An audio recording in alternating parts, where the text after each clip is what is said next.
All right, let's do it. Let's go.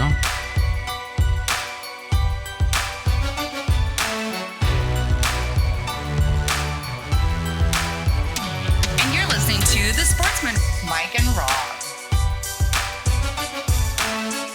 All right, welcome back, guys. Episode 26, Sports Media. Lot to dive into this week. We got some NBA updates. World Baseball Classic is starting this week. Excited for that.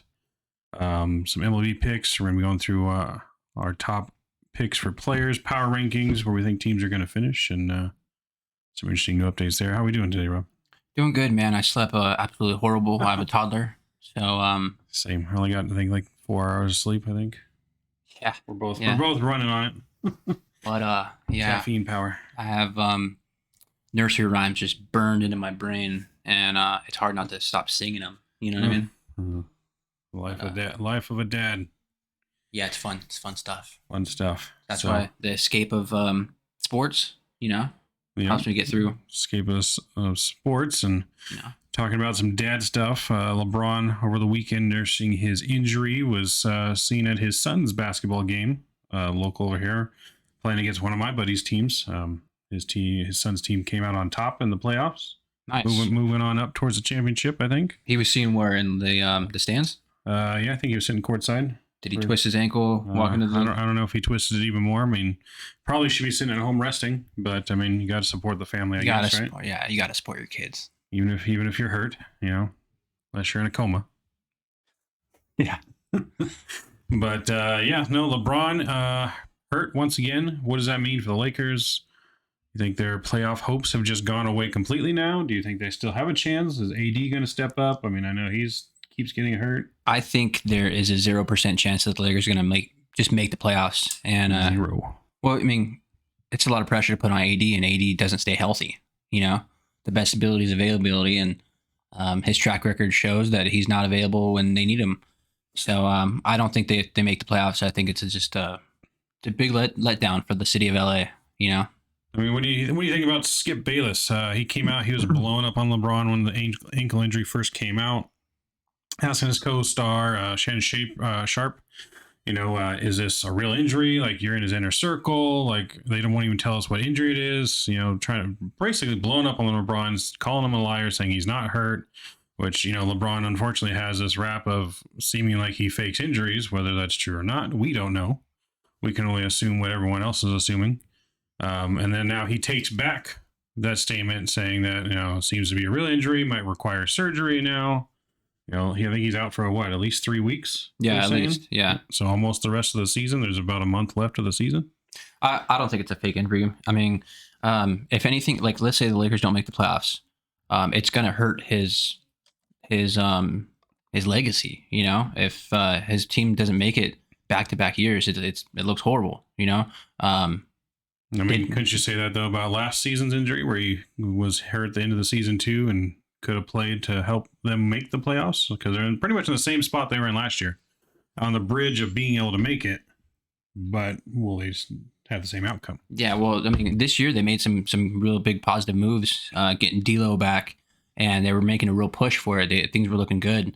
AD at the moment is healthy, so I just feel like they needed him a little bit more this year. But if the dude's hurt, he's hurt, and you know how old age gets to you. So, I think it's a real injury. Skip says a lot of shit, so. He does say a lot of shit. I mean, it's probably real, like you said. It's definitely, if going down last season, one thing, but missed the playoffs twice in a row. I mean, they definitely have the team that should be making the playoffs. The fact that they're not is a little concerning. I mean, they've had great players on the Lakers to be able to make the playoffs, at least at the bottom. I mean, they're not far out of it, at least the play-in series. What is that now? The NBA has a wild card series. Mm-hmm. The play-in tournament. The play-in tournament. They're one spot out. I mean, they're right behind the Pelicans. They're a game and a half out. So they're not terribly behind, but it is a big loss without LeBron. The Lakers, there's such a small window. LeBron's old. He's not going to be there for much longer. AD, like, what are you going to do with him? Are you going to try to build around him? I mean, how do you build around a guy that's injury prone? So think they're going to have to make a lot of decisions coming up here pretty soon. I mean, the future is very grim. You know, it's scary because there's so much uncertainty. going on in the future for the Lakers. I have no idea. I hope that they have a plan because I don't know what's gonna happen. Yeah, no, it's definitely a lot of uncertainty for the Lakers. I mean, they have improved since they got rid of Westbrook. I think they have a winning record since he left. Do they not? Did you see? Yeah, I think so. But so yeah, that first game with the Clippers that Westbrook had, 7 turnovers.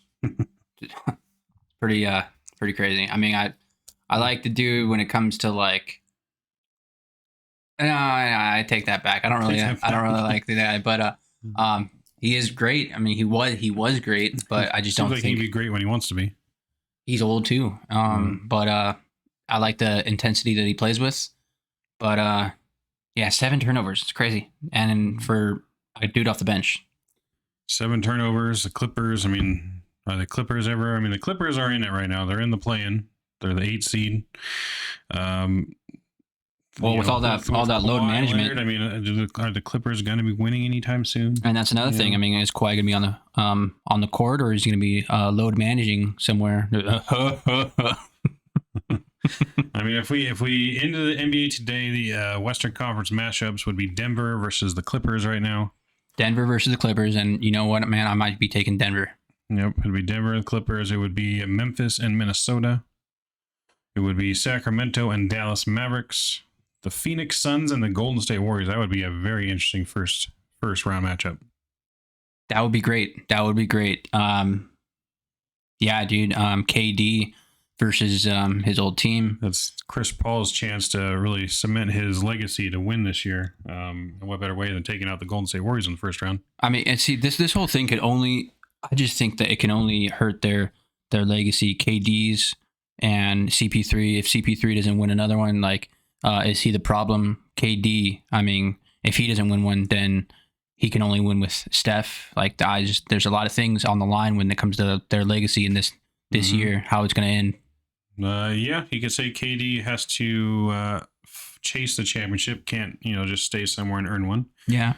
A lot of that's going around the NBA these days. Everyone's chasing the super team. Everyone's chasing the championships, building something with the team. I mean, not everyone. You got the Greek Freak. Doing his thing in Milwaukee. Yeah, there you go, though. He's the Greek Freak, Yeah, and he's doing things on both sides of the ball defensively, and which is a lost art. I mean, look at how many points they're scoring. Mm-hmm. Speaking of the Greek Freak, the current matchup for them, they'd be Milwaukee #1 seed versus Atlanta in the current matchups. Boston versus Miami, Philly versus Brooklyn, and Cleveland versus the Knicks in the current matchup right now. Isn't that crazy? Like, look what Cleveland is doing, the Cavs and then the Knicks. 40 and 26. Yeah, I read that. Like, and I had to reread that.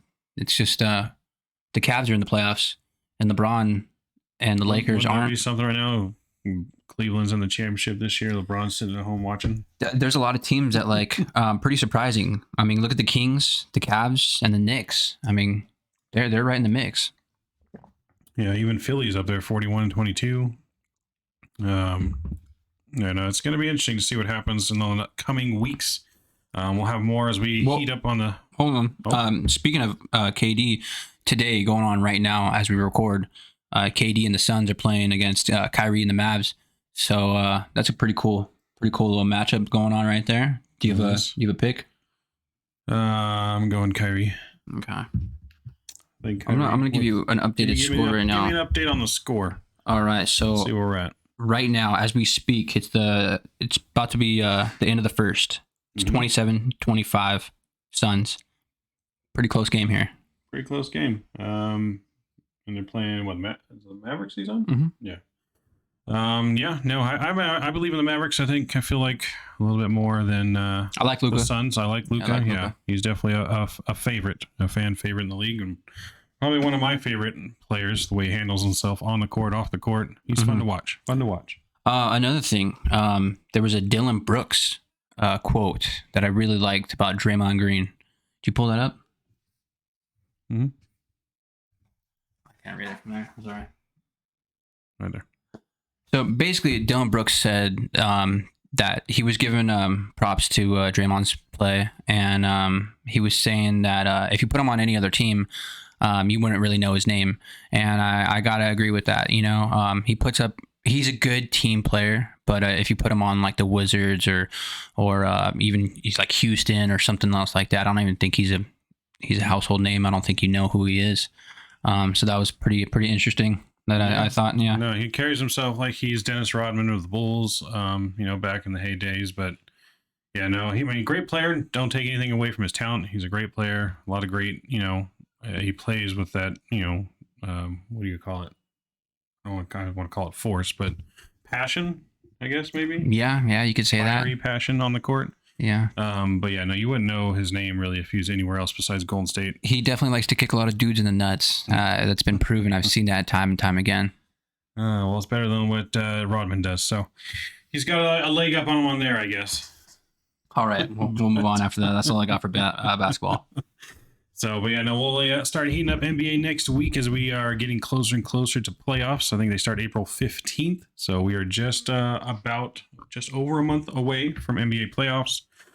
It's going to be really interesting to shape up and see who makes the cut and who doesn't make the cut with the Lakers, the Thunder, and the Trailblazers on the cusps on the West, and the Bulls, Pacers, and the Magic on the cusps on the East of the play-in round. So a lot of good stuff to see there. But changing gears here, World Baseball Classic is starting this week, Rob. Exciting stuff. Yeah, I'm stoked.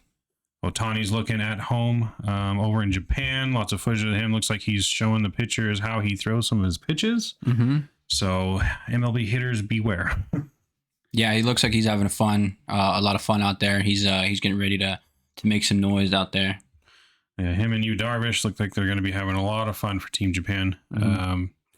Like I said, it looked like he was teaching Darvish some things. So Padres and Dodgers might need to look out for Yu Darvish this year.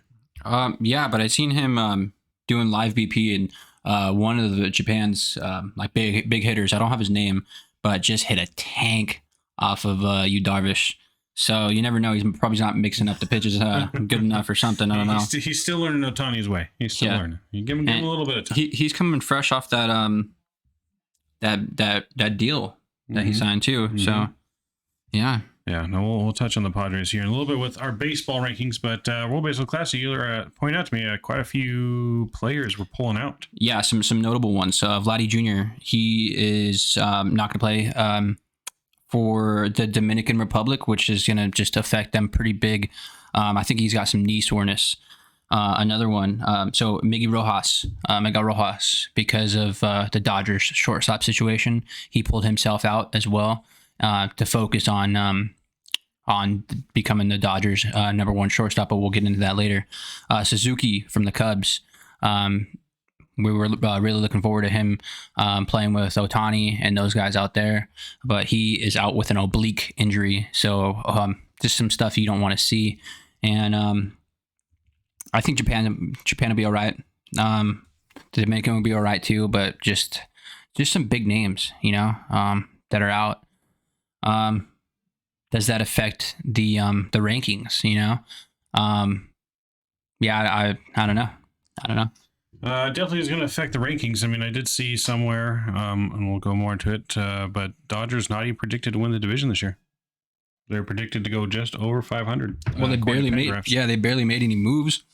They got some good solid guys though too, like JD Martinez, just one of the smartest hitters out there. But yeah, they're definitely in need of a shortstop. And then the outfield, you got Trace Thompson out there, which he's a good player, but they have him starting. Mm-hmm. It's just and then Mookie. They're going to be moving him around and some stuff like that. Dodgers didn't add very much this year. It's going to be interesting. We can go into Dodgers right now. That's really for the World Baseball Classic. Yeah, it's starting here pretty soon. Starts on Tuesday. Starts yeah. on Tuesday. Cuban versus the Netherlands on Tuesday. Yeah, and for the USA, starts on the 11th, which is what, Saturday? USA's first game is on Saturday the 11th. They're playing the Great Britain, which should be an easy win for the U.S. If they cannot beat Great Britain, that does not going to look good for USA baseball at all, because all I have is Trace Thompson in Great Britain, which we learned. Didn't even know he was British. Never would have thought he was British. Yeah. It must be on his mom's side. But yeah, no, there's going to be some fun baseball. And I mean, the big thing that they're talking about is, okay, well, there's all these rules with the MLB and the pitch clock and the bases and this and that. None of those rules are going to be in the World Baseball Classic. So that's going to be an adjustment for those guys that are in that tournament that go back to MLB. You know, how are they going to manage that? That is a very, very good point, actually, because I mean, they're already having we're seeing the struggles of adjusting to the clock and the new rules already in spring training, let alone the players now that they're going to be playing the old way this entire preseason, basically, and then they're going to have to come pretty much start of the season and just adjust. You know, we're definitely going to see some rule breaks for sure. I think for the first month, it's probably going to be. I'm expecting quite a few rule breaks. This year, this whole year is going to be a rocky road. You know, we're already seeing things and seeing things with the shift and how now the Red Sox against Joey Gallo shifted their outfielder to where the infielder would be, so they had a two-man outfield. I really hope we don't see that shit all season long. MLB needs to put a stop to that in a quick, because it's so funny though. Like, you know, Joey Gallo is thinking, okay, the shift's gone, I'm just gonna start raking again, and then no, we're gonna fuck with you a little bit more. You know, right. That sucks. Breakout year, and it's like, fuck this again. I mean, yeah, you think you can escape it, but you can't. You know, hit that ball down the line, easy triple. Yeah, but I mean, it's such a head game now. You know. Yeah, I hope MLB can somehow adjust that rule, because obviously if they don't, that's the next thing to get banned next year. I mean, it's just stupid. Like, you have to have three outfielders. Yeah, you can't, or at least. Well, there was that time too with Mike Trout where they had 4 outfielders. Remember that? Yeah, they had 4 outfielders. Yep, I remember. I just don't get it. I mean, I get it because it's analytics, but at the same time, it's just not baseball. Yeah, but like, analytics is baseball nowadays. You know, it's such a big part of the game, and I don't know. Analytics is never going to replace someone's gut instinct of who to play at what situation and where to put someone. You can rely on it to an extent, but it's never going to say, you know, just because this guy has struck this guy out the most doesn't mean he's going to do it tonight. Who's hot? You know, who's hot on your team? Who's the hot hitter? Who's got the momentum? You know, and baseball's all about that kind of stuff. Yeah.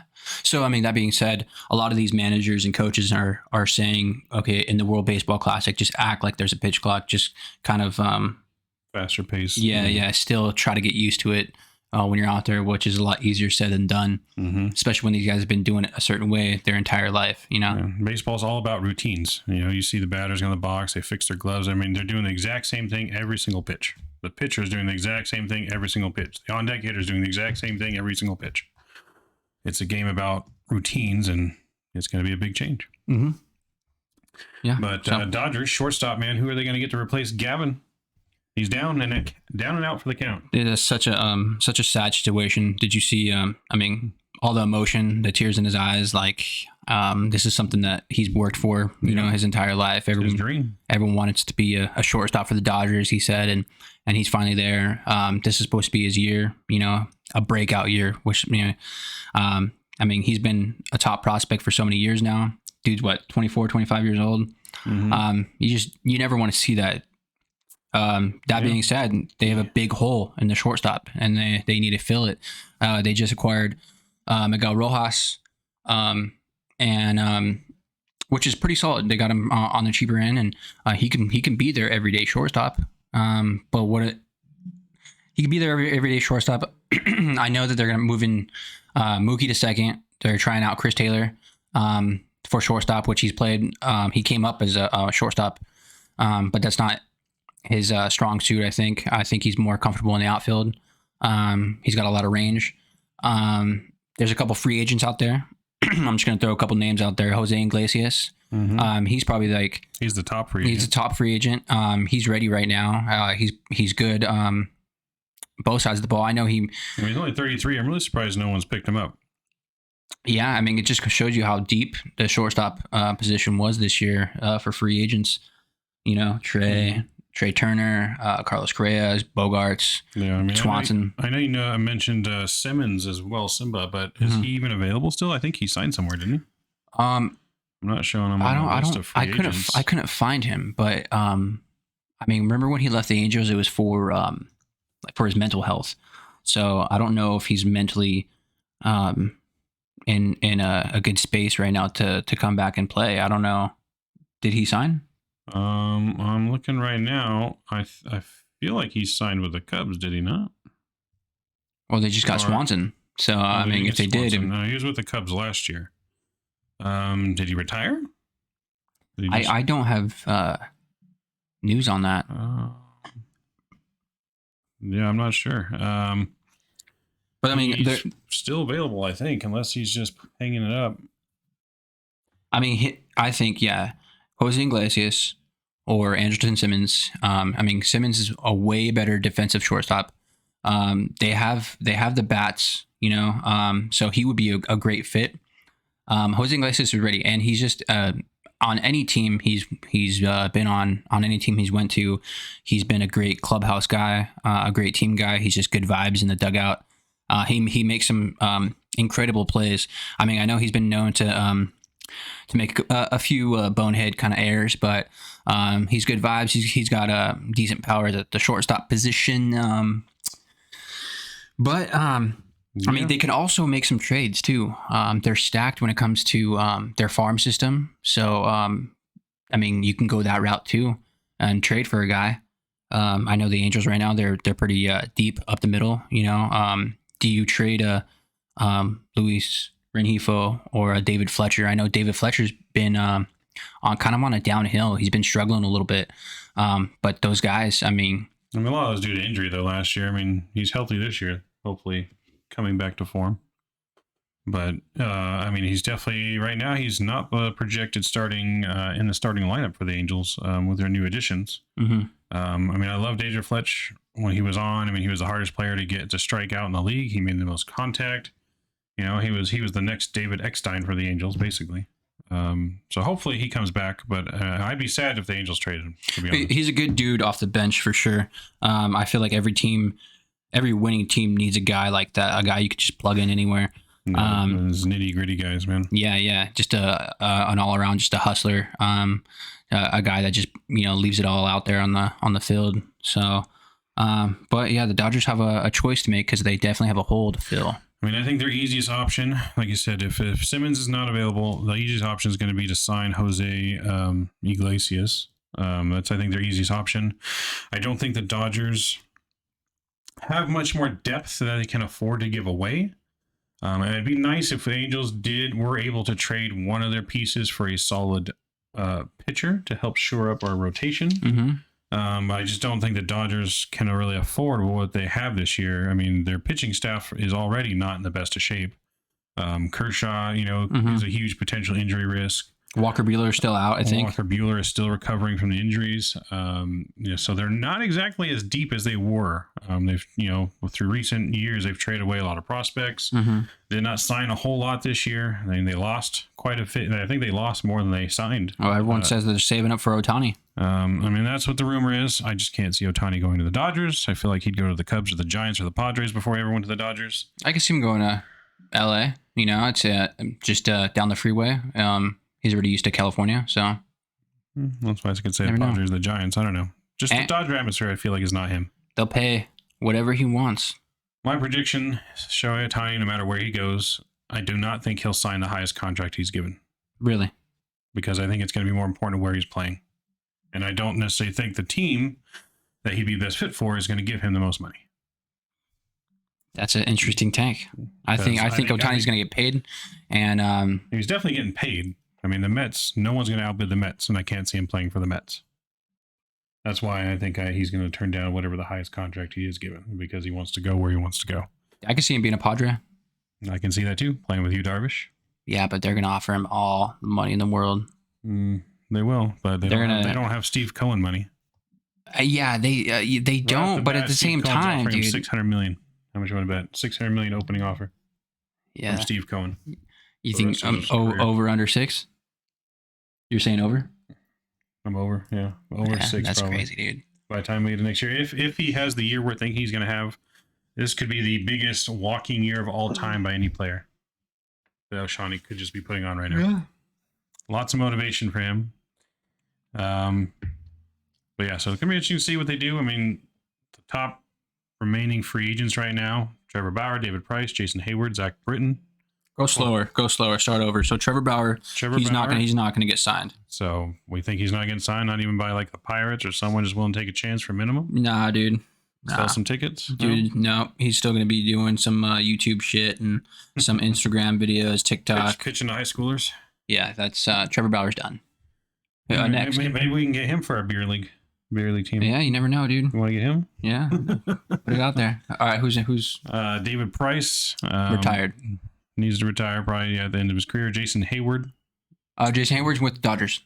Is he? Yeah. Oh, still got him. Yeah, and he's actually he's tearing it up too. I think he's gonna have a pretty good comeback year. He's just surrounded by a lot of good talent, you know. Yeah, I seen him hit 2 bombs, fucking raked, dude. Okay. Barrel. Yeah, Jason Hayward, Dodger. Yep, we got Mike Minor on here, relief pitcher. Corey Newble. Newble. Will Harris, Uleski, Guerrero, Jose Iglesias, Dylan Bundy. So yeah, not a whole lot of talent available left on the free agent market. Dylan Bundy might be down too. Yeah, no, he probably I don't see anyone signing him unless it's just a team that needs a cheap depth piece. But all right, well, so yeah. So Dodgers shortstop, I'm saying Jose Iglesias, sign him. Yeah. Yeah, no, that's I think that's what the Dodgers are going to do. It's what they should do. We'll see what happens. All right, what's next, dude? So let's go down the MLB power rankings, and we'll give our predictions over and under. Over unders. You want to start power rankings? You want to start the worst team or the best team? Highest team or worst team? We'll go low to high. Low to high. Yeah. Okay. So we'll start at the end. So Cincinnati Reds are the number 30 ranked power ranking team this season. Cincinnati Reds here are projected of an over-under of 65.5. 65.5. Last season, the Reds finished 62 and 100. So they're projected to be a little bit better this year. And yeah, they didn't make any notable moves either. Not any big notable moves. I mean, they got a young rotation, 1-2-3 rotation. Hunter Green, Nick Lodolo, and Graham Ashcraft. Ashcraft? That's what their record. That's what their record's gonna be. Is Ashcraft. Crap. They got Joey Votto, and that's it. They got some exciting midfielders: Jose Barrino, Ellie De La Cruz. The Reds aren't likely to be good this season, but they might. Will have some key components of the next Cincinnati team that will be good eventually. So they got maybe promise in the future. I'm taking the under. So am I. I'm taking the under. Yeah, Ashcraft. I'm taking the under for the Reds. They were previously 26 last year, projected to be worse this year than last year, but yet their over-unders higher. Go figure. But number 29, the Washington Nationals. They were ranked 30 last year. They're up 1 spot to number 29 this year. And the over-under for the Nationals is 59.5. Ooh, that's really low. The Nationals were a record of 55 and 107 last year. Not good at all. One of the worst teams in baseball. So what do you got here? 59.5. You know what? That's really, really low. And I think that they're going to suck, but I think that they're going to win at least 60 games. So I'm going to go over on that. 59. It's a tough one. 59 is, but I mean, they only had 55 last season. Yeah, but there was they're getting rid of all these dudes. Better. They got to compete and play the Braves, Mets, Phillies, Marlins all the time. That's true, but the schedule is a little bit easier this year. It's That's true. That is true. I'm going to take the under still, though. I'm not believing. Under, all right. Not a believer in the Nationals whatsoever. Number 28, our Western Division rivals, Oakland Athletics, up 1 spot from 29 last year. Huge loss on their side. They did not really get anyone. They just let everyone go. Oakland Athletics are 59.5 as well. I am taking, it's really a tough one because you can never really count the A's out. And they did win 60 games last year. But the West has gotten so much better. I'm going to take the under. Still taking the under. Well, the A's are really good with the whole money ball thing. That they are. Does he get on base? And they're always bringing these dudes up that you never know who they are, and then they end up being a Matt Chapman or Matt Olson or some good trade piece to trade away. The Sean Murphys of the world. But yeah, like you said, the division is getting better. But again, the schedule is looking like it's going to be a little bit in their favor. I'm going to say over on this one. Going over, not a bad call. Like I said, they won 60 games last year, and they did move up in the power rankings one spot, so very possible. Then we got the lovely Detroit Tigers at number 27, the same as last season, ranked 27. I think the Tigers did make a little bit of moves this year. Not a whole lot. I think they had a couple people that they signed. They won 66 games last year for the Tigers, and this year they are 69.5. So pretty much right where, a little bit above where they were last year. I'm going to go over for the Tigers. I think they might have 70 wins in them. Not a whole lot over. But I think they might. I'm gonna disagree with you. I'm gonna go under. Yeah, the only thing to look forward to if you're a Tigers fan is just enjoying these last few years of Miguel Cabrera. Because other than that, there's nothing else to look forward to. It's going to be a rough year in Detroit, and I don't mean all the violence and criminals and stuff like that. I mean their baseball. Their baseball team is going to be it's kind of one of the watch. reasons why I'm believing in the over, because it's Miguel Cabrera's last season. Let's let him go out on a little bit of a high note, right? Believe in Miguel Cabrera. That's what I believe in. Not the rest of the team, but I believe in him.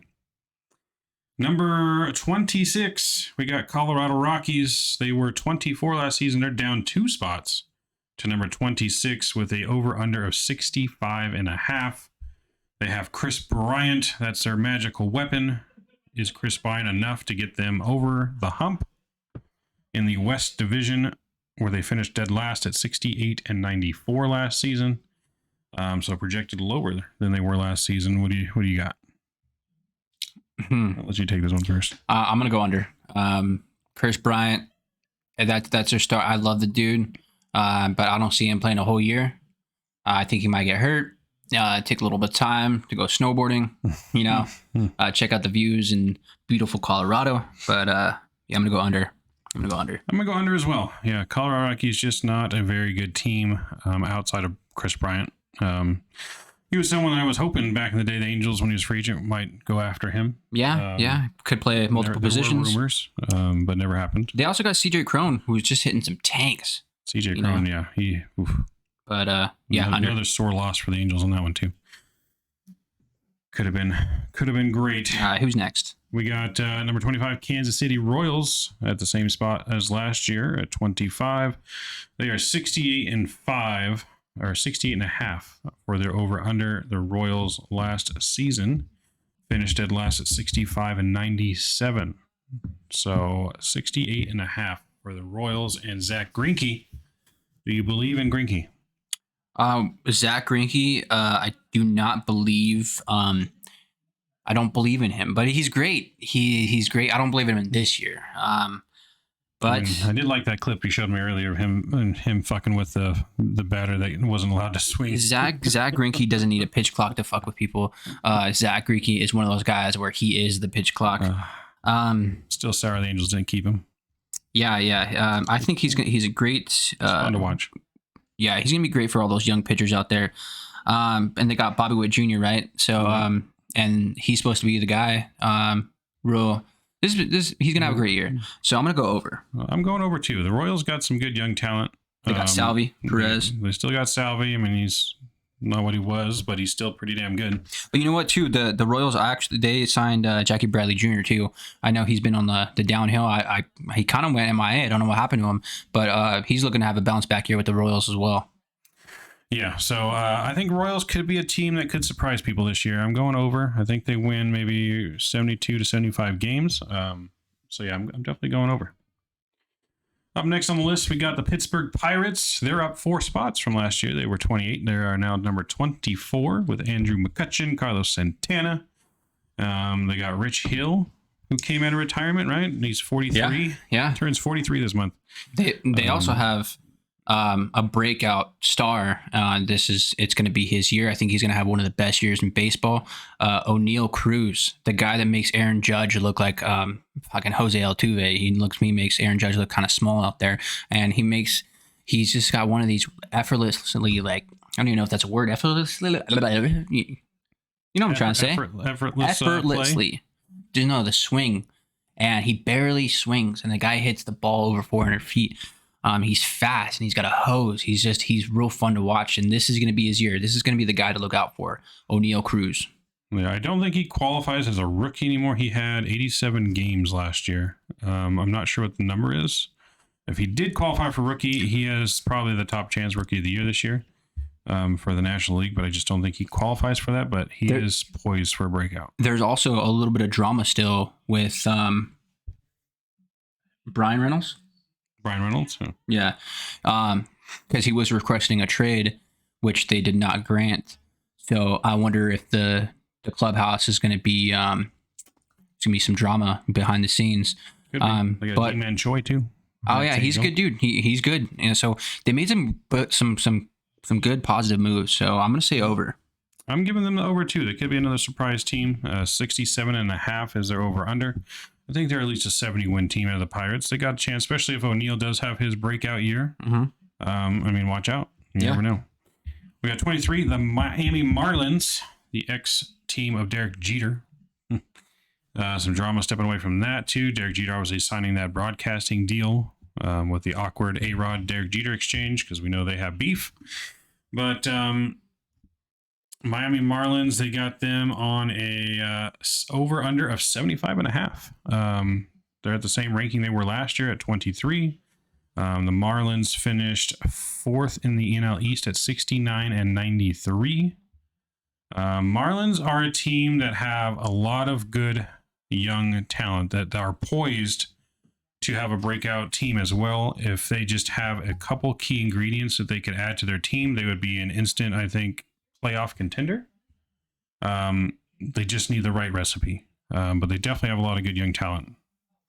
Yeah, they do. They have a lot of good pitching.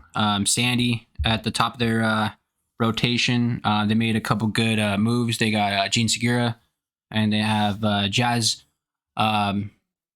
Chisholm. I forgot what they call it. That announcer called him the other day. It was like Jazz Chisholm. Yeah. Chisholm. There you go. Chisholm. He's always fun to watch. But you know what? I don't think they're going to do. I'm going to say under. Yeah, I mean, again, they're in the tough NL East. Them, the Nationals, man, it's just going to be hard to stay up with the Phillies, Mets, and Braves. And the schedule is different this year, but long season. Still, when you're playing those teams a lot, chances are not good. I want to believe in the Marlins, and I want to say over, but I'm going to have to go under 2. Yeah. I'm going to have to go under 2 with the Marlins. I don't quite see them getting over 75 wins. Then we got the Bay Area San Francisco Giants are down huge this year. They were ranked 15 last year. They are now 22 in the power rankings this year. I mean, they added a couple outfielders, Mitch Hannigan, Michael Conforto. Yeah, they brought Jock back. They got trio pitchers, San Manaya, Ross Stripling, who's injury prone, and a lefty reliever in Tyler Rogers. He's good. I think maybe they're just down so much because they're just so heartbroken that they're not going to recover from losing Carlos Correa and Aaron Judge all in the same season. Yeah. How do you recover from that?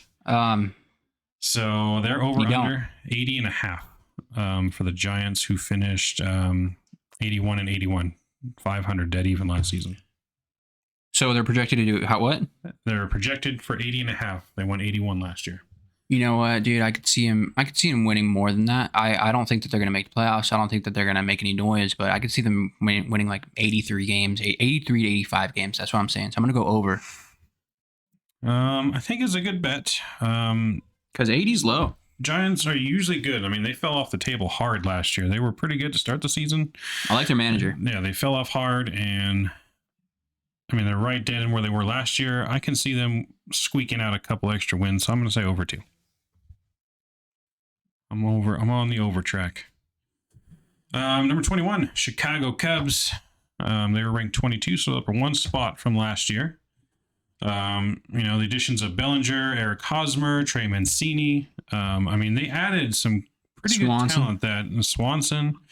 for the Cubs. I mean, the Cubs could be a player this year in the playoffs. Remember, Suzuki is starting off with an oblique injury, so I mean, they're gonna be missing him for the first part of the year. So they'll miss him for a little bit. So I don't think it's a super serious injury, though, right? No. So he'd probably be back before the first month's over. Yeah, what are they projected at? So they're projected at where'd it go? 77.5. For the Cubs, they finished last year at 74 wins. I'm gonna take the over. Yeah, that's an easy one for me too. I'm gonna go over. I'm believing in what they've done this season. As some of the stuff they've done doesn't make a whole lot of sense because they didn't do more. But I'm interested to see how the Cubs play this year. And in my mind, Cubs are definitely one of the potential Shohei Ohtani landing spots to play with his fellow player from Japan. So that's just the rumors. His fellow player from Japan. Yep. So. All right, what's next, dude? 20 Arizona Diamondbacks. They're down one spot, number 20 this year, 19 last year. Arizona's ranked projected 75.5 for their over/under. Last year they were 74 wins. So they're projected for a win and a half more than they got last year. I don't see it. I'm taking the under. They do got some good players, but I'm taking the under. Who's that pitcher for the D-backs? Corbin? No. He's got the glasses. Oh, let me look it up real quick. Cut all this when I'm looking. Let's see. On the pitching, along with Brandon Pafadot. Zach Gallen. Zach Gallen. Okay. So yeah, cut all this. So yeah. Okay. They're projected to what? 75. They're projected to be 75.5. Yeah. I'm taking under. I'm going to go over. I'm going to say they're going to win 77 games. You got Mad Bum, which is, I mean, he's not what he used to be, but he's good for just for the team. He's good vibes, fucking setting some fire into some of these guys. They got Zach Gallen, which is fucking, I mean, he's really good. They got Longo, yep. Again, not what he used to be, but he's going to be good for the young dudes up there. So I'm going to say they're going to win a little bit more than, they got Marte Aparte. So I'm gonna go over. Going over. I'm going under. All right. We got number 19, the Boston Red Sox. They're down 2 spots from 17 last year. Red Sox, I think, are a team that's going to be disappointing this year. They didn't really make a lot of moves. They re-signed Rafi. They did re-sign Rafi. Outside of that, I don't know. You got Kenley Jensen taking over as their closer role potentially this year. He's going to have a hard time with that pitch clock. Never been a fan of him.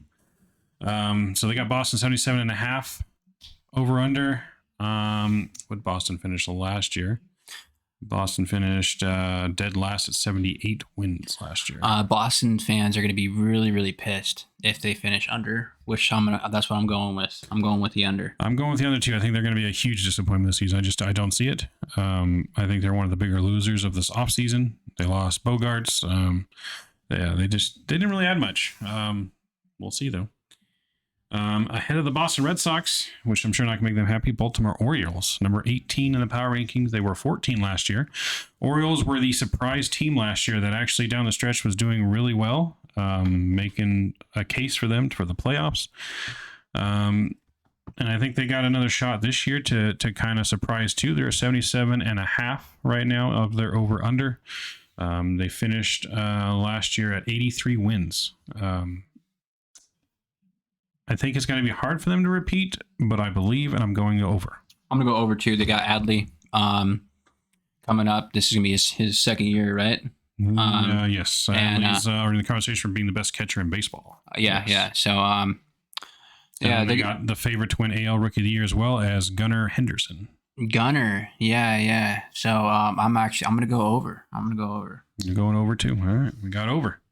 We believe in what the Baltimore Orioles are selling. I can't believe that's a sentence that we're saying this year. Right? Then we got Texas Rangers, number 17. Obviously, they had the big pitching pickup this offseason. Jacob deGrom, who's already shown injury proneness before the season's already started and probably showing exactly what's to come this whole season for him. Hopefully not, because he's fun to watch when he's playing. I want to see him on the field, but also him being off the field helps the Angels' chances. So win-win, I guess. But they're ranked number 17, up from 21 last year, and their over-under for the Rangers is 82.5 wins. 82.5. Rangers finished last season fourth with only 68 wins. I think the Rangers are going to be that team that has the talent, but can't seem to get it all running on all cylinders. I'm thinking I'm going with the under. Yeah, I'm gonna go with the under too because the best build is availability, and I don't know if DeGrom's gonna make 10 starts this year, and Seager, I don't know if he's gonna play the whole season, so I'm gonna go with the under. Yeah, their biggest question are injuries. If they stay healthy, I think they get the over, or maybe break dead even. But I'm not a believer. Going under. We got number 16, our Halos. They're up 4 spots from last year. They were 20, now they're 16. Almost breaking the top half of baseball. Almost breaking into the top half. I think they're a little bit better than that, but their track record, I think, is what's holding them back on this power ranking. They made lots of great additions this year, added a lot to what they were missing, which is their depth. So we are actually a little more prepared if we have injuries. They got the Halos 81.5 games. I'm going over. I'm going over because it has to be over or we're doomed. I'm also going over because, yeah, exactly what you said. It has to be for just the fans, for the fans' sake, for Shohei Ohtani's sake, for Mike Trout's sake. You have to win more than if we're 81? Healthy. I think an easy top 10 lineup in baseball, easy top 10 team in baseball if we stay healthy.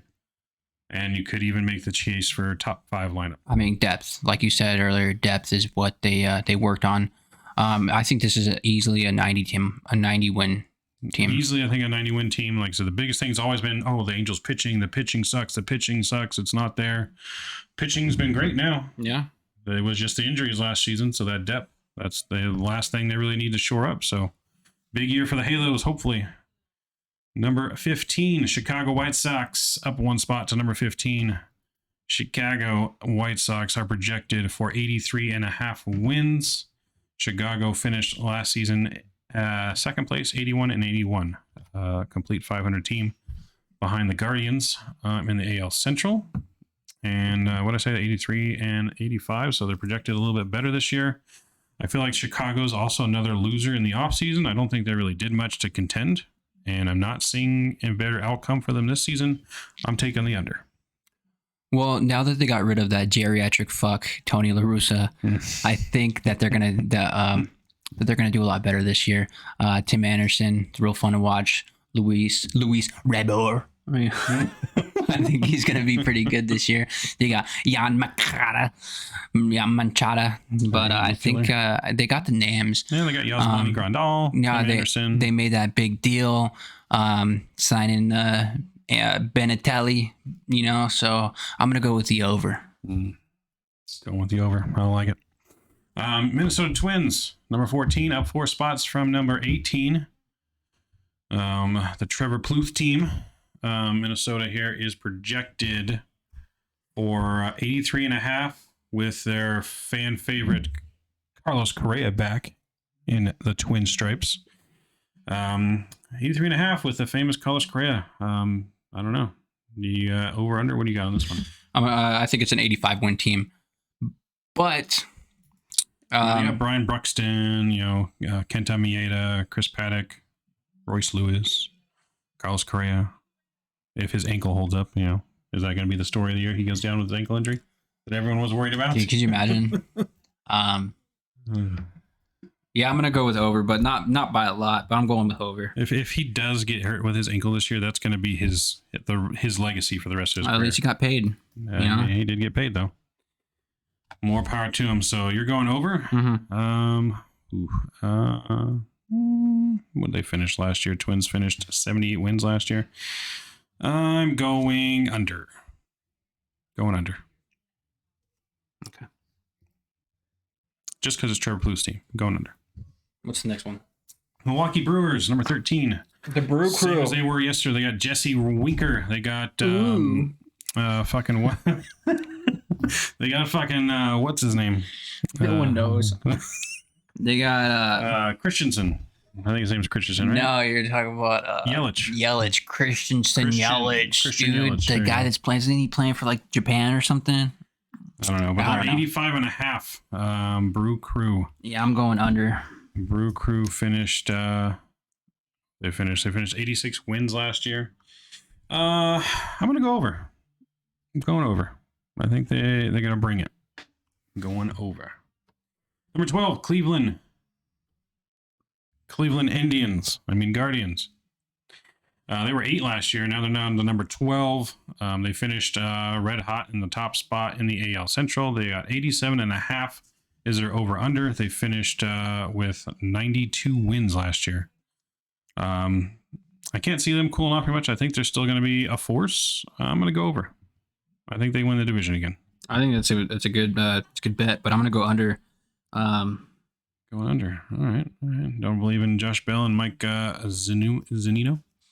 No, I don't. No. All right. Next up, St. Louis Cardinals. They were number 6, down 5 spots to number 11. St. Louis Cardinals are coming in with an over-under of 89 and a half. That's Are pretty the good. Cardinals a 90-win team this year? They got some good players. They had 93 wins last year. They still got Wilson Contreras, Paul Goldschmidt, Nolan Arenado. Adam Wainwright is beginning his last year. Jack Flaherty? Fletchery. Yeah, Flattery. So is now 4 years removed from his time as an ace, 5th spot in the rotation. I'm going to go over. I'm gonna go over as well. I believe in the Cardinals. Yeah, they're They're the team to beat. a well-rounded team. Good coaching. Yep. Reigning NL MVP on their team. I'm going over. Yeah, they have probably the best corner infield, Mm-hmm. and probably in the game. They probably do. So I'm going over. Me too, man. Me too. Kind of surprised to see them down so low. Seattle Mariners, number 10. They're up 2 spots from 12. Seattle added a lot of good players and have already a lot of good players this year. They're going to be a force to reckon with. I have them as my surprise team that probably could win the West this year. I think they could end up topping the Astros. Seattle, they have them at a 88 and a half. 88 and a half. I want to go under just because they're in the Angels division. I feel like it's going to be over. They had 90 wins last season. I don't see them really regressing. I'm going to go under. It's a long season, and it's a lot of hype, and it's a lot of pressure. Dude, what happened to Kyle Lewis? I don't know what happened to him. He was supposed to be really, really good, and he kind of just fell off. I don't know. Maybe it was a head game. They lost Winker, but they gained a lot of good talent too. So Joscar Hernandez, Colton Wong, AJ Pollock. They got still J.P. Crawford, Rodriguez. They're a good team. So I'm sticking with the over. I think they're at least another 90-win team. I'm gonna go under. We got Tampa Bay Rays, number 9, same spot as last year. Tampa Bay Rays are coming in at 88 and a half games. They were 3rd in the East last year at 86 wins. Tampa Bay, they got Wander Franco. I don't know. I don't see it. I think they're going to be under. Who's that the pitcher? Tyler. Oh, yeah, they got the pitcher. I can't remember his name either. He just got hurt again. He did just get hurt again. Great pitcher. Another when he's healthy. Yeah. I just don't see them going better than last year with what the Yanks have to offer. And they're always in the run, though. I don't know. The Yanks and the Blue Jays, what they have to offer. They're always going to be in the run. I think they'll float close around 90 games. I just don't see them going over. So I'm going to say under. I think they finish at 88 games. I'm going to say under as well. All right, then we got the Phillies, number 8, up a couple spots from 11 last year. Phillies have some good additions. They're at 89 and a half games. Do you believe in the Phillies? The Philly Fanatic, they're 87 wins last year. Are they going to get more this year? I think so. They have a huge addition in Trey Turner. Trey Turner, Captain Caveman. And the DH is on both sides, so you can DH Bryce Harper more. I think that I'm going to go over. I'm going over as well. 89 and a half. I think they're over a 90-win team this year. And they're in a tough division. It's not going to be easy, but they can do it. Yeah, they got Brandon Marsh for a whole year now.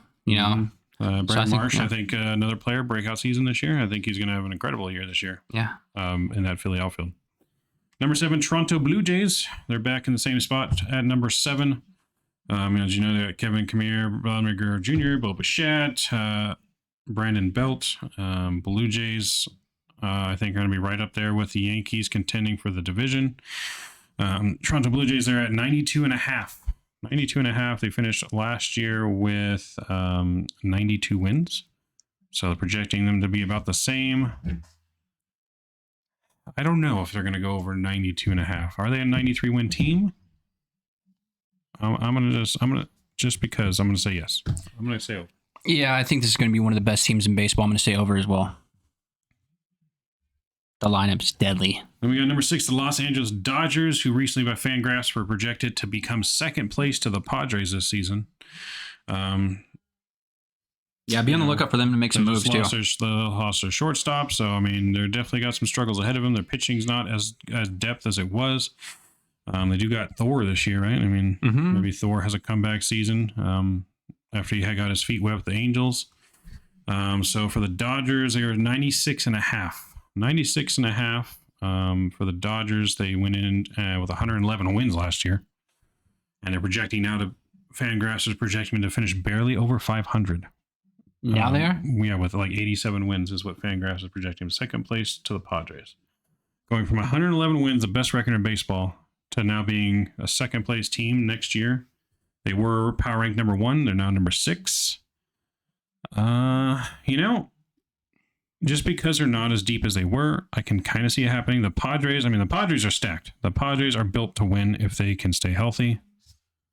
I'm going to believe in the Padres, and I'm going to say under for the Dodgers. Under 87? No, under 97. So they're under 97. Yeah, they're 96.5 right now on the wins. Oh yeah, I'm going under. I'm going under. I think they're a 90-win team, but not 97. Yeah, they have a lot of adversity ahead of them. So yeah, under for the Dodgers. Padres, number 5, up from number 10. Padres, I think, are my pick to win the AL West this year. They got the San Diego Padres at 93.5. I'm going over. Yeah, I'm going over as well. I think Juan Soto is going to have a breakout year. This year. 90? I think they win 98. Oh. At least 98. Yeah. They might touch 100. I think that they're going to make a lot of noise. Fernando Tatis Jr. is coming back.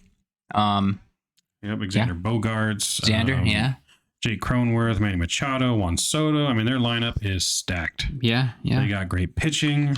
This is definitely the year. It's their Padres' year. If it's any year, it's this year. Dethrone them Dodgers. Go for it. Number 4, New York Mets. They're down 1 spot from number 3 last year. New York Mets, 94.5 over under. New York Mets finished last year at 101 wins. They have a great team. They lost some pitching. They also gained some pitching. Yeah. This is a tough one for me. 94? That's what they're projecting at? Does Scherzer stay healthy? Does Verlander stay healthy? That's, I think, their biggest keys. Mm-hmm. If they're both healthy, I think they're over. If Scherzer misses time, I think they're under. However, last season he missed a shit ton of time and they still won 101 games. Yeah, they're gonna win. They're gonna win close to 100 games this year, and they're gonna be first. They're gonna be out first round of playoffs. So I'm gonna go over. I'm gonna go over. Oh, okay. You're going over. You know what? I'll take the over. I think it's a safe bet. 94.5. They're at least a 95 win team. 95 win team. And then we got the New York Yankees up 2 spots to number 3. They got their MVP and their new captain since Derek Jeter in Aaron Judge, a lifetime Yankee. They added Carlos Rodon to fill in there with, what's his name? I can't remember his name. Also, Garrett Cole. Yankees, a formidable team. Their over-under is 94.5. They finished last year with 99 wins. I'm taking the over. The Yankees are going to be a good team to beat this year. And I see them still winning the division with a close race to the Blue Jays, but I'm taking the over. So they're at least a 95 win team. I'm taking the under. Ooh. Yeah. A little controversy. Just a lot of dysfunction there. You know what? If Garrett Cole's using the sticky stuff, it might turn out to be a good year. Supposed to be cracking down even harder on that shit this year. I'm going under. Going under. All right. I'm taking the over. Number 2, Atlanta Braves. They were number 4 last year. Number 2 this year. They made some good moves. I mean, they acquired Sean Murphy. You know, they lost Swanson, though. You know, they got Wilson Contreras. And they are projected number 2. Their over under for the Braves is going to be 95.5. 95.5 for the Atlanta Braves. I'm going under. You think they're going to have a worse season than last year? Yeah, definitely. Because they were a 101 win team last year. That's a lot of wins. Tying with the Mets. You know, if I believe in the Mets, I'm going to have to say probably under 2. I think they're going to be right around 95 wins. I don't know if they're going to go under. I do see them making the playoffs, or I don't see them going over, I should say. So, yeah, I'm going to go under 2 on the Braves. I'm not all in. I'm not sold. I got a good team, but I'm not sold. And then, of course, last but not least, the Houston Astros up from number 2 to the most power ranking this year. Yeah, they did lose Justin Verlander, but they still added people. They added, what was it? Jose Ramirez? Jose Abreu. Jose Abreu. Yeah. Yes.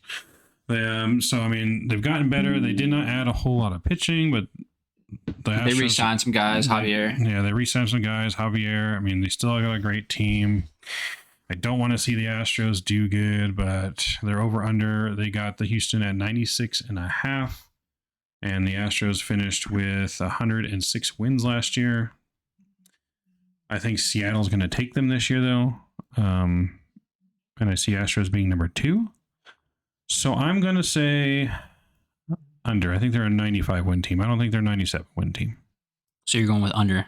I'm going with under. See, I know Rob Manfred, he loves the Astros.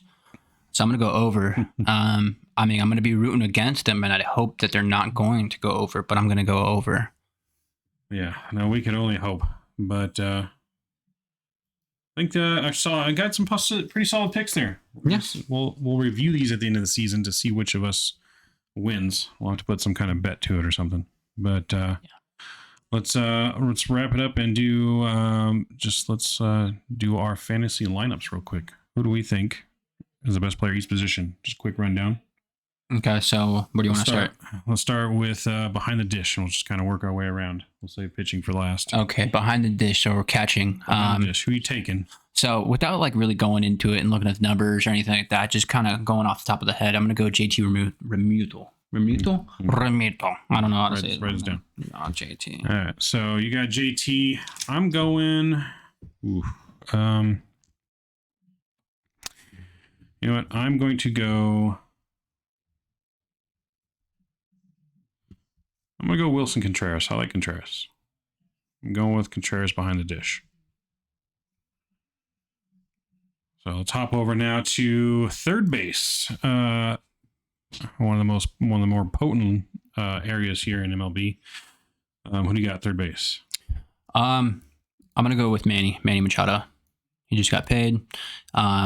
He's a leader on that team, and this is supposed to be their year. He's surrounded by nothing but talent. So like pitchers are going to have to go right at him. I'm going to go Manny. Manny Machado, not a bad pick. I was kind of a little bit leaning towards Jose Ramirez from Cleveland.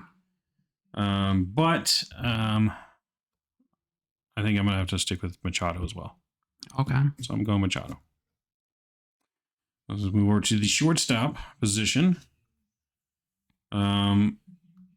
I'll go first on this one. So shortstop, I'm taking Trey Turner.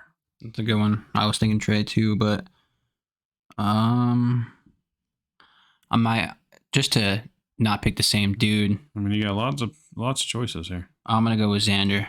Xander Bogaerts, not a bad pick either. Not a bad pick either. All right, Trey Turner, Xander Bogaerts. You know, we're gonna have to play on one of these episodes, MLB The Show, when the new one comes out with our lineups. Yeah. Let's see who comes out on top here. Second base. We got Jazz Chisholms as an option. Yeah. Marcus Semien, Jose Altuve. I mean, you got Mookie Betts now too. I mean, you do got Mookie Betts as an option there. I mean, he's more of an outfielder. Yeah, but with the the recent shortstop issue. I heard that they're going to be moving Mookie to second. You know, I've heard that. I've heard that as well. You got George Polanco, Gabriel Torres, Max Muncy. You could put there too, I guess. Yeah. But I'm gonna go with Simeon, Texas. You know what? I'm gonna go with Jazz Chisholm. Because I don't want to pick Altuve. Fuck that dude. Oh yeah, I forgot about that fucker. Yeah, he's really good. Then we got first base. That's going to be a tough one here. Lots of good options at first base. I already got my guy. I'm gonna go with Freddie Freeman. Freddie Freeman. All right. Ooh. That means I got to pick between Guerrero, Alonso, and Goldschmidt. Good Lord, what do I do? I have to go with Vladdy, though. I'm going to have to go with Guerrero Jr. for first base. That's my pick. Vladdy Jr. Can't go wrong. Got to go with Vladdy Jr. Let's go to the outfield. We'll pick 3 outfielders here. Filling them outfield. I think there's 2 obvious locks right now for me, and that is Judge and Trout. And I'm probably going to have to put Betts in that outfield. Okay, well, I got Mike Trout on mine, too. It was a toss-up for me between him and someone else. You got Aaron Judge. Mm-hmm. Damn, you know what? I kind of want to change my shortstop pick from Xander to the breakout star that I said earlier. O'Neal? O'Neal. I say O'Neal. Yeah, okay. We got a little change up here. All right. See, I was leaning between Betts and Acuna Jr., to be honest. Okay, so for the outfield, you know who I think is going to have a good year is Hunter Renfroe. I think he's going to have a really good year. I mean, also you got Julio Rodriguez, center fielder from Seattle. Oh, yeah, Julio. Who'd you say was going to break out here? Hunter Renfroe. I think he's going to have a killer year with the Angels, too. But if I got to pick the all-time, I'm picking Judge, Trout, and Betts. Cool. Let's go to pitchers. Or no, wait, DH. We got to pick the DH. Can't forget the DH this year. And, of course, got to pick my man, Shohei Ohtani. I would love to, but because of the pitch clock and everything, I think he's still going to have a phenomenal year. But I'm going to go with Yordan Alvarez. Yordan Alvarez. That's a good pick. That is a solid pick. Mentioning the pitch clock, though, I think at the plate it will help Ohtani. I think he thinks a little too much at the plate. We'll see. But we'll see. All right, moving on to pitchers. Want to just our top pitcher, or we want to do the full 5? Let's just do one. All right, let's just do the whole 5, and we'll do a closer. Top starting pitcher for me. That's a tough one. I don't know. Who do we want to go with? It's going to have to be, for me... I'm going to go with Carlos Rodon. Carlos Rendon. Corbin Burns from Milwaukee. See, but Corbin Burns, there was recent controversy. Like, he lost his thing in court. We talked about it. Did he have something in court? Yeah, and he was like pissed. He was saying like there's different ways of going about it, and that he put in all this time, and that he wasn't respected, and there was all kinds of controversy. I gotta find out Maybe exactly what he said. Change my pick. Who'd you pick? Carlos Rodon from the Yankees. I think he's gonna. I mean, he's been consistent for the past couple of years, and I think now he's got Aaron Nola. Then I'm gonna change it. Corbin Burns, Aaron Nola. There you go. Phillies. There you go. Pick that one. And then for a closer. Ooh, that's going to be a tough one for a closer. Who do you got? I'm going to say Josh Hader is going to have a comeback here. He's also a fucking Padre. You know what? I like that. But I'm going to have to go with... God, who's a good closer? I can't think of their name all of a sudden. Why can't I think of any fucking closers? Good shit.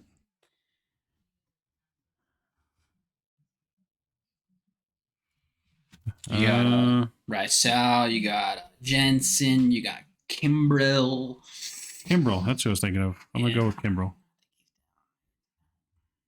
So I'm going to go with Kimbrel. I like it. Like I said, we'll definitely have to put this to the test in the show here one of these days.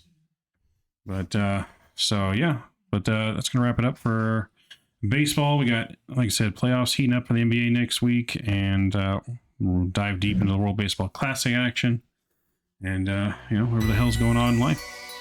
So I gotta go take a nap. until next, old man Rob's gotta go take a nap. Till next time, guys. We'll see you. Yeah, take it easy.